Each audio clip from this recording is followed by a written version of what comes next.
Terima kasih untuk Anda yang masih bergabung bersama dengan kami di segmen ini. Kita akan review bagaimana jalannya perdagangan di sepanjang hari ini.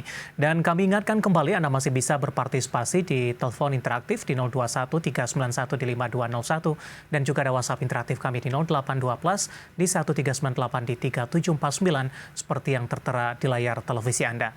Dan saat ini kami sudah terhubung melalui Zoom bersama dengan Bapak Yosep Gabitua yang merupakan Senior Analyst of Creative Trading System. Kita akan langsung sapa saja. Pak Yosep, selamat sore, apa kabar Pak? Selamat sore Mas David, kabar baik.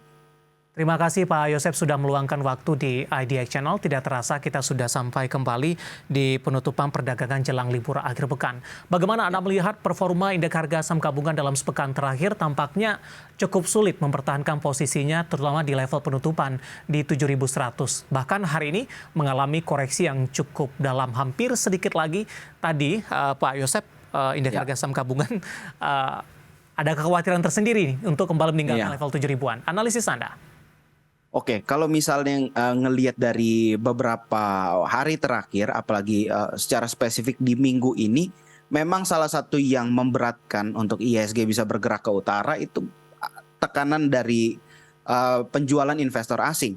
Jadi kalau misalnya kita ngelihat dari beberapa saham ketika misalnya dikatakan bahwa transaksi asing di minggu ini sebenarnya tipis-tipis aja, nggak masuk banyak, nggak keluar banyak. Tapi kalau misalnya kita bedah, misalnya ada yang beranggapan masuk ke saham-saham perbankan, iya masuk ke saham perbankan, tapi cuma beberapa saham aja. Jadi misalnya cuma ada BNI kalau nggak salah dan Adaro itu yang menyokong kuat inflow dari investor asing di minggu ini. Sedangkan untuk BCA sendiri itu sampai saat ini masih tercatat outflow kayak gitu. Jadi kalau misalnya ngelihat performanya dan ngelihat BCA di sepanjang hari ini, saya masih khawatir bahwa investor asing pun sepertinya akan tercatat net sell juga untuk perdagangan hari ini, kayak gitu Mas David. Jadi selama investor asingnya masih melakukan penjualan terus-menerus seperti ini, menurut saya akan cukup sulit untuk IHSG bisa bergerak ke utara. Kecuali kalau misalnya yang diangkat itu secara perlahan-lahan adalah saham-saham yang memang selama ini kita lihat mayoritas transaksinya itu dilakukan oleh investor-investor lokal, itu mungkin bisa menahan lah sedikit banyak. Seperti itu Mas David. Dari posisi penutupan indeks harga saham gabungan di sesi kedua hari ini di 7.026, tadi sempat menyentuh ke level terendahnya di 7.008. Dari posisi teknikal, terutama dari sisi supportnya, ini masih tergolong cukup aman tidak Pak Yosep? Kalau untuk dari segi teknikal, misalnya ngelihat dari kondisi sekarang, sebenarnya ini masih relatif aman. Apalagi kalau misalnya ngelihat tekanan outflow-nya sendiri ini sebenarnya sudah cukup reda bila dibandingkan dengan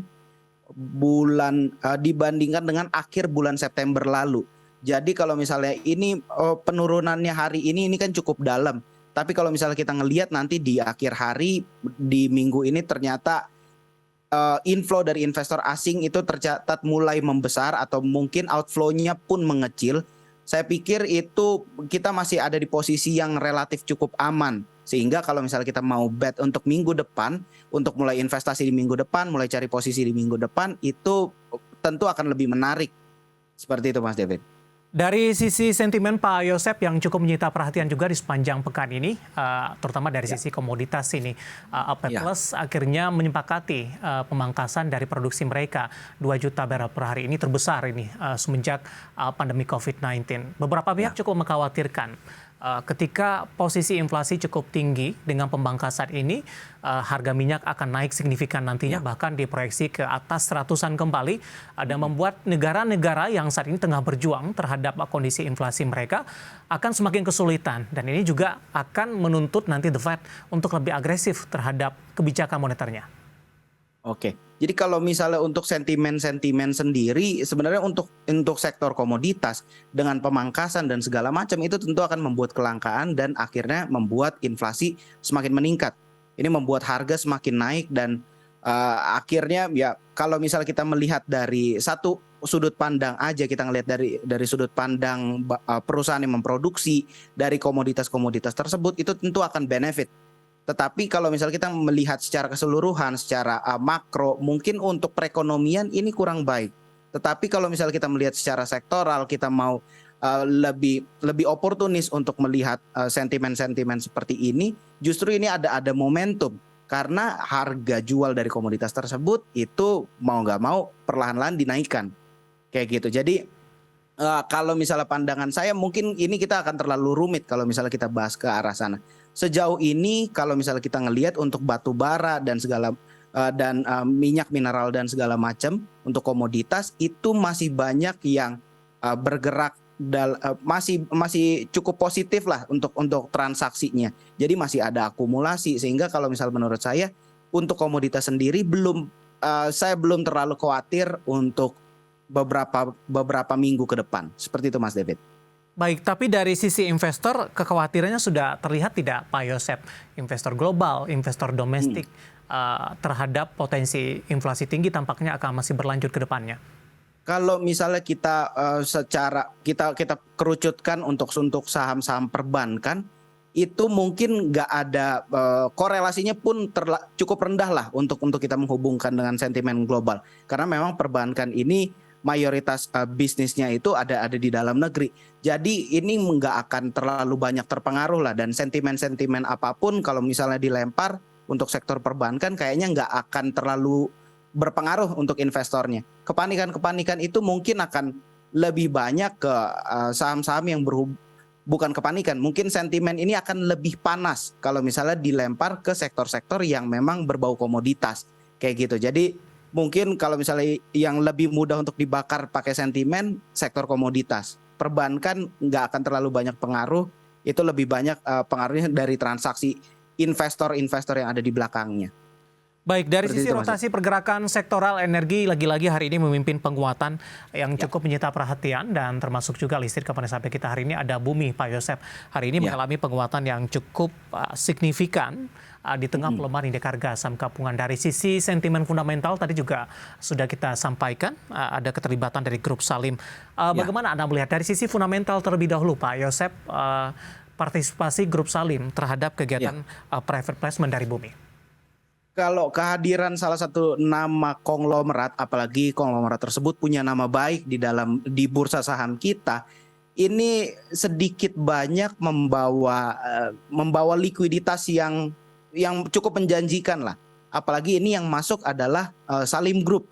Ini nama yang baik. Ini beliau punya nama yang baik. Kalau misalnya kita ngelihat dari perusahaan-perusahaan yang sudah eksis di bursa sahamnya, beliau punya reputasi yang baik. Baik untuk perusahaan yang produknya kita kenal maupun yang produknya belum banyak dikenal sama masyarakat seperti DCII kayak gitu. Jadi secara track record kehadiran grup Salim ini atau misalnya kehadiran Bapak Antoni Salim ini sedikit banyak akan memberikan likuiditas dan sedikit banyak sebelum masuk itu bisa memberikan sentimen dan setelah masuk kehadiran beliau ini transaksi-transaksi dari beliau ini menurut saya itu cukup akan cukup menarik lah setelah beliau masuk di saham Bumi.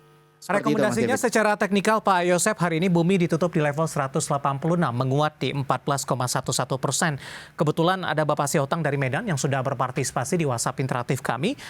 Sudah punya Bumi tampaknya masuk di penutupan hari ini Pak di 186. Analisisnya untuk 1 minggu ke depan.